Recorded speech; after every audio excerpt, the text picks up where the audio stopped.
Hi everyone, Ryan here with Fight Game Analysis, and today we're going to be talking about the upcoming fight between Paulo Costa and Marvin Vettori. But before we jump into that, if you've been enjoying the content, please go ahead and click on the like button and also subscribe to the channel. Really appreciate your support. Alright, so main event, Saturday night, Paulo Costa versus Marvin Vettori. Both of these guys recently lost to the champ, Israel Adesanya, trying to work their way back up the rankings, possibly get another shot at the belt. Now, Paulo Costa, start out talking about him. This guy, what a character, man. Just one of the many characters of MMA. Comes out with this after the Israel Adesanya fight with this excuse. I don't know, maybe it was the truth. Talks about drinking a bottle of wine the night before the fight because he's got trouble sleeping. Blames his poor performance on that. Now, when I think of Paulo Costa and his fighting style, very fast hands, very fast feet, aggressive. His game is built on offense. He comes out there. It's very clear from the opening bell that he wants to come out there and tear your head off. Light on his feet, controls distance well, walks himself into range and then explodes with shots. Like, you can do very well that way. There's a lot of guys that you're going to be able to dominate, a lot of guys that you're going to be able to get out of there. We saw him as he made his way up the ranks. Really exciting, did a lot of great things, got into that fight with Israel Adesanya and got outclassed. Wasn't even close. Now, he can blame it on a bottle of wine, but you can go back and watch my video. I thought it was going to happen anyways. He had a style that was tailor-made for him, and he is not anywhere near on the level of striker that Israel Adesanya was. We could see right away, doesn't handle the transition to being offense and defense well. Doesn't even really focus on defense all that much. Doesn't move his head off the center line. Doesn't know how to get out of the way of strikes really well. Just kind of really below in that point. His defense was built off of his offense. He was trying to shut down his opponent's offense, which how much he was coming in there and doing. Problem with a guy like Adesanya is that isn't going to work. He's not scared of your offense. And we saw what happened. Now, Marvin Vettori, on the other hand, I think he's a much more complete fighter than what we see out of Paulo Costa. He's over there training at King's MMA under Rafael Cordero. Man, we've seen him progress. We've seen his game grow. He's got a really educated left hand. We see that he'll work in takedowns with his striking. Got good hands, good kicks. I mean, now, did he get outclassed by Israel Adesanya too? He did. Not quite in the same way that we saw with Paulo Costa, though. But Israel Adesanya was able to make him miss by inches. Vettori really got in there and was able to do a lot of things. He wasn't able to see an incredible amount of success, but that really speaks to much more about how good Israel Adesanya is. That's really what that's about. But we saw in that fight just what it is Vettori brought to the table. And I keep bringing that up, even though it was a loss more than his wins, because of how good Israel Adesanya is. I mean, he had to move up to 205, and there were rounds that he won against the champ at 205. I mean, he didn't win the fight. Well, that's not debatable. We know that Jan won that. But there was a lot of spots, particularly in the striking, where Israel Adesanya looked good. That's how good he is. That's where his skill level is.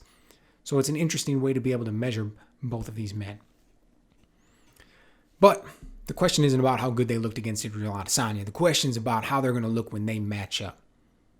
And to be perfectly honest with you, I have no reason to believe that Paulo Costa has gotten better at all. In some ways, we may have already seen the best of him. Comes out with this excuse about drinking the wine, and all of a sudden, he's coming out days before the fight talking about how overweight he is and maybe we need to get a catch weight.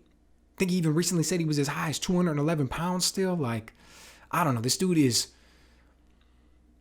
just doesn't seem all that professional to me. I mean, I don't really know another way to say it. Training for this, you've got this big fight coming up. It's this main event. I mean, we've never even seen him go 5 rounds. He's scheduled again for a 5-round fight. If you're not even in there making weight, how are you going to go 5 hard rounds against a guy like Marvin Vettori? Unless you're just pulling this move where you think you're going to come out there and you're fighting every round like it's the only round. Like he's really going to fight that hard. But I highly doubt that's going to be his plan.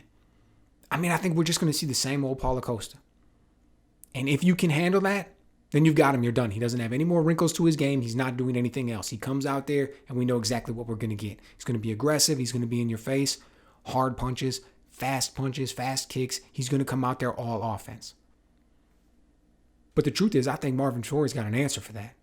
I think Marvin Vettori will be able to handle it. I think he's got a much more educated left hand. He'll be able to fight going forward and backward. He'll land a few jabs and then get that left hand off. He'll be able to work the left hand off of the kicks that he throws. And then he's going to work in some takedowns. Vettori can get in good. He's got good entries. He can get in against the cage. He can get some trips. He can take down with a double leg. I don't know. We've never even seen Costa go 5 rounds. I would have thought that his cardio was going to give out anyways. Now you're telling me about these weight issues going into the fight? Nah. You know what was interesting? Marvin Vettori just gave this interview and he talked about Paulo Costa and this wine excuse. And one of the things that he said a couple things about it, but one of the things that was interesting, he goes, where was this guy's head at mentally? How strong was he mentally that before the biggest fight of his life, the biggest night of his life, most likely, he's sitting there thinking about drinking a bottle of wine. You're talking about consuming alcohol before a professional fight against the most talented fighter that you've ever faced. And then again, we see this going into this fight where he's now having this weight issue, talking about possibly having to catch weight before the fight. I don't think that speaks too well to his mindset. I don't think that speaks too highly to his professionalism. If this is the way that he's talking about how he's acting outside of the ring, what's he doing in training? How much is he possibly getting ready for this fight? Because I believe Marvin Vettori is getting ready. I believe Marvin Vettori is training hard. I don't think Rafael Cordero and Calvin Gastelum and any of the other guys that they got in that gym over there at King's MMA are taking it easy on him, getting ready for this fight. I think he really wants to get back to the title fight at 185, and he knows that he's got to rack up wins to get it. I think Paulo Costa, who knows if they even have this fight, if this guy makes weight, but Marvin Vettori all day, think he comes out with the victory, and I think he looks pretty good when he doesn't. So let me know what you guys think. Is this all just a ploy? Paulo Costa's going to make weight at 185 on Friday, and then he's going to come out and just look amazing and blow Marvin Vettori out the water? Or have we already seen the best of his career? Marvin Vettori is the one who's going to come out and shine.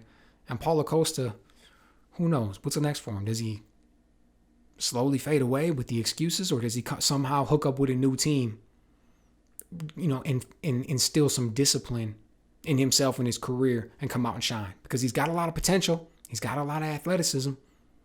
You see a lot there. He's still young. He can still turn things around and make it happen. I think he's only 30 years old.